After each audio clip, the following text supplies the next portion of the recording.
জয় মা তারা, জয় মা তারা, জয় মা তারা।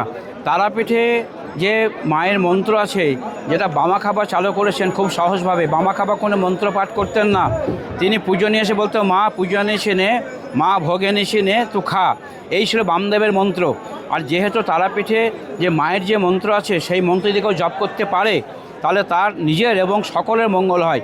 সে মন্ত্রটা হলো প্রত্যালিড পদার পিতংঘ্রি সবর হৃদি ঘৌরাট্ট হাসপরা খড়গেন্দি বরকত্রী ক্ষপ্র ভুজা হুঙ্কার বীজত ভবা খড়বানীল বিশাল পিঙ্গল জটা জটা জুটৈক নাগয়ের জটা জড্ডংনস্য কপালিকে ত্রিজগতাং হমতৃজ্ঞ তারা স্বয়ং। এই যে তারা মন্ত্র, একান্ত যদি এই মন্ত্র না করতে পারে, চণ্ডীর মন্ত্র দিয়ে মাকে প্রণাম করতে পারে। নম সর্বমঙ্গল মঙ্গলে শিবে সর্বার্থ সাধিকে শরণ্যে ত্রম্বকে গৌরী নারায়ণী নমস্তুতে। এই মন্ত্র পাঠ করলে নিজের পরিবার, নিজের এবং সকলের মঙ্গল হবে। সুতরাং এই মন্ত্র পাঠ করে মাকে স্মরণ করা উচিত। জয় মাতা। জয় মা তারা, জয় মা।